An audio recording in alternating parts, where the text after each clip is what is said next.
all on. I have to move.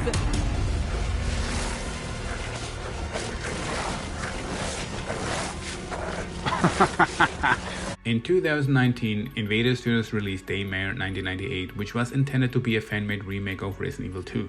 However, Capcom decided to do it themselves, so it ended up becoming Invader Studios' own survival horror project, which managed to achieve somewhat of a cult status in the low-budget horror games community. Now, 4 years later, Invader Studios released Daymare 1994 Sandcastle, which is the prequel to 1998. In Daymare 1994, you play as Delilah Reyes, a member of the Special Unit Squad Hades. The Hades unit are dispatched to the Air Force Groom Lake facility, also known as Area 51, to meet a scientist and extract a briefcase which holds important research data. Sounds like an easy pickup mission, however, when the unit arrives, everything that can go wrong goes wrong. Instead meeting the contact person, we find corpses of soldiers everywhere.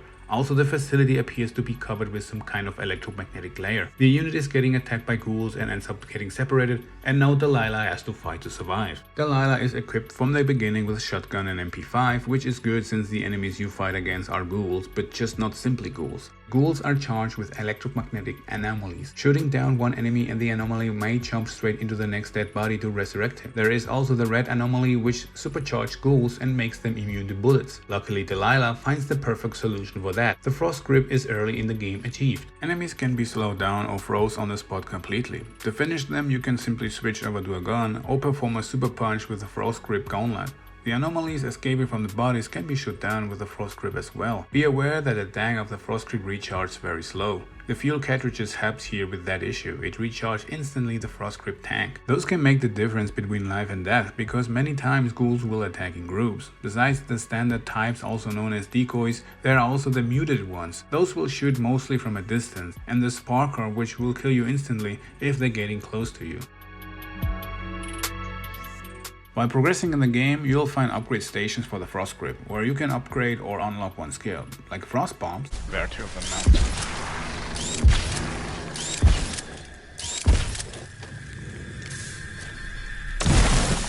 Or frost mines. Unlocking a certain amount of skills, the game gives you a big advantage. Combining frost grip's abilities with guns to bring down enemies is fun. Alright everyone, chill.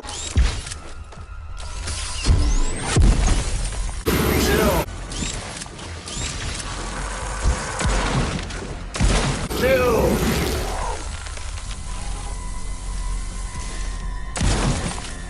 Cool party. The guns can be normally reloaded and you don't have to carry extra magazines and refill them manually with bullets like in the first game, by the way. The game has also a good amount of riddles and puzzles. Some require also the use of the frost grip.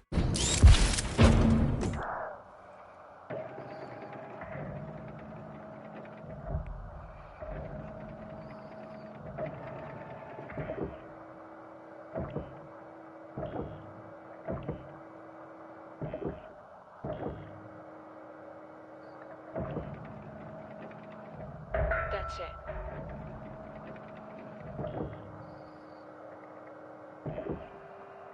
Oh, this is like the machine from Austin Powers, man. Unfortunately, compared to the first game, some minor problems have been fixed, but some new ones have been added. Besides the minigame that lets you unlock certain doors, the DID device that is placed in dozens of documents in the game is just a regular inventory. You can scan some objects, but that's already it. There is no map nor anything else that seemed useful for. While the DID device had its issues in the first game, finding doors with the DID device is something I didn't enjoy at all. It was more annoying than fun, to be honest. This is something the game doesn't need. Switching to inventory and back is slow and painful. It takes every time 2 to 3 seconds to boot up the DID device, and why does the map show me that I'm walking backwards when I'm actually walking forward? Overall, the DID device will test your patience a lot. You could tell that the dev studio tried its own ideas. In 1994, however, everything seems copied here, from design decisions such as menus and other small details to even riddles like turning on the power that reminds crazy on the power station for the metro in the Resident Evil 3 remake, for example. It seems that Invader Studios either didn't try or didn't really trust their own ideas here and used the hype around the remakes of the Resident Evil franchise, which unfortunately the game seems uninspired and copied in some places because of this. The combat is cool, literally, but it also has flaws. Enemies, no matter if you play in hardcore or story, will get stuck in their own punching animation, which allows you to run in circles till your frost tank is recharged. This is, by the way, recommended to do because Delilah runs slow and doesn't perform, besides an escape move from a grab, anything to evade attacks. Shooting with guns feels exactly like the first game. Guns feel weak and accurate. The most and only effective way to use bullets wisely is to shoot with a shotgun point blank on your head. The graphics may have improved and the game runs very smooth for the most part on performance mode, but the execution of story cutscenes seems to be on par with the first game. At least the first game gave me some good laughs. Hey, you there. What? Is that you, Roland? Ain't you supposed to be crippled for life?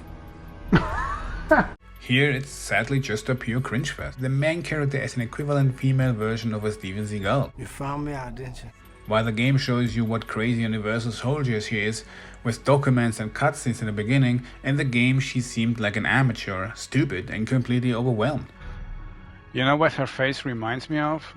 When you are in a character customization at the beginning of a game, and then there's a cutscene and your character looks completely off. If you check out the unlockable art, you'll find out how badass she could have looked. My personal and biggest issue with the game is that this game changed from a horror survival to a horror shooter. Shotgun and MP5 is already available in the beginning, and even on hardcore you don't really lack in ammo. There are no new guns to unlock. The survival aspect of the game disappears. The every bullet count feeling is completely gone. In terms of performance and graphics, the game makes a big jump forward, but the fact that the game feels more like a mainstream shooter, it makes also a step back at the same time. I have, because of the last point, mixed feelings. On one side I had fun blasting ghouls into pieces. On another, I feel kinda disappointed that Invader Studios throw the survival aspect completely out of the window. It took me 7.5 hours to finish the game on hardcore. After finishing the game and completing challenges, the game rewards you with unlimited ammo for certain guns. Besides that, I don't really see a reason why anyone would replay this. My final verdict for Daymare 1994 Sandcastle is a 6 out of 10. If you want to see more Daymare, check out my review for 1998, link is in the description box. Muchas thanks for watching and see you.